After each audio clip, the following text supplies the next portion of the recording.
Okay then gang, so to start this all off, we're going to be using a starter Flutter project I've created with the main skeleton of the application already fleshed out so that we can just focus on the Riverpod side of things.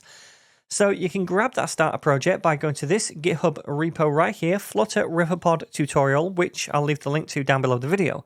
And then once you're here, you can select the starter project branch from the branch dropdown.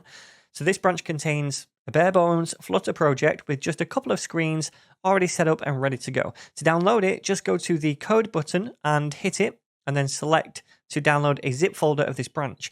Once it's downloaded, unzip the folder and then open up the project in VS Code. So then, when you first open up this project in VS Code, you're probably going to get a bunch of errors all over the show, but you can most likely fix all of those by opening your terminal in the root directory of the project and typing pub get and then hitting enter. And this command basically just resolves all the project dependencies for us. Anyway, once you've done that, let's take a little tour of this starter application. So I'm just in the main.dart file right here. Not much going on. We just have the run app function, which registers the root widget, my app. That's down here. Stateless widget, which just returns a material app widget where we specify theme data and a theme color. And then down here, we say for the home screen, use this home screen widget. Now that is over here inside the screens folder and inside the home directory. So if we take a look at that, we can see this is a stateless widget as well. Now down here, we return a scaffold, so we can have an app bar with a title, Garage Sale Products.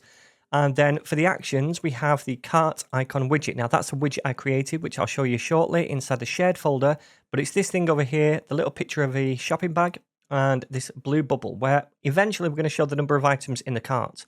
Now down in the body, we have padding, which wraps a grid view builder. So this is the grid view builder thing over here. We have 8 items inside it. We manually set that for now just so we have some things on the screen, but later on we'll let the number of products dictate how many items are in the grid.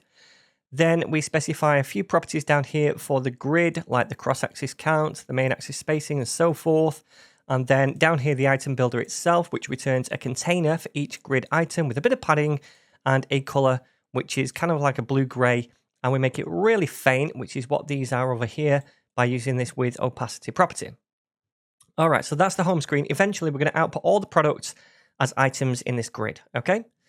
So we also have a cart page. If we click on this widget over here, and in fact, I'll show you that first. Just inside the shared folder, cart icon, we can see down here, we return a stack, which allows us to stack different items on top of each other. The children right here is an icon button, which is the cart icon. If I can find the icon, it's this one right here, shopping bag outline. That's what you saw up here. But on top of that, we have a positioned widget, so we can position it on top of the cart. And then the child is a container with a width and height and a color of this blue accent. So that's that little blue circle right here. And we make it circular by using this border radius. So like I said, eventually we'll show the number of items in the cart over there. Now, if we click on that, we go to the cart screen, which is inside the cart folder, cart screen over here. So this is this time a stateful widget because we have a little bit of state in there. We're not really going to be using that. I just wanted to create a stateful widget so we can demonstrate some things later on. But inside here, we have the build function, which returns a scaffold. So we can have an app bar and a title. And then down here for the body, at the moment, it's just a container with a column inside it. And later on inside this column, we're going to output all of the cart products. So on the home screen, we're going to be like, add this one, add this one, add this one. Then when we go to the cart, we're going to output a column of those items in the cart. Hope that makes sense. All right, so that's the screens and the widgets which we show over here. We also have a models folder. If we open that, we can see a product model right here, just a simple class called product, and we have 4 different fields. We have a string ID, a string title, an int for the price, and a string for the image. This will be a path to an image asset, which are all found in the assets folder, by the way, inside the products folder. And we have these different images right here, backpack, drum, guitar, jeans, etc. Just little icons, basically. They're all going to be listed here.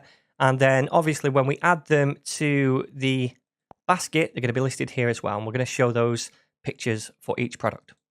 Okay. So I think that's pretty much it. So that's the starter project. And what we're going to be doing is basically adding Riverpod to this to give us some kind of global shared state, which is going to be the cart items.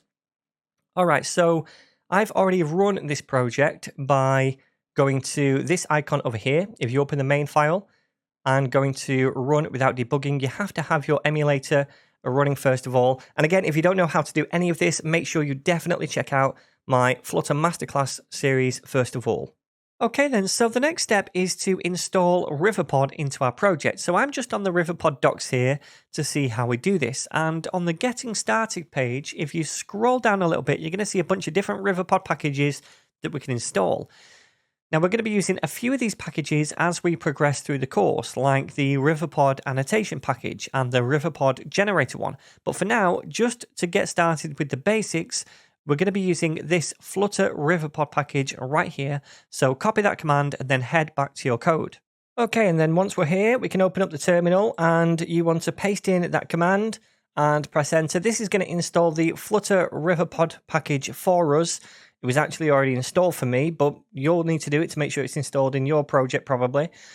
But anyway, now we can start using Flutter Riverpod and creating what's known as providers, and we'll do that in the next lesson.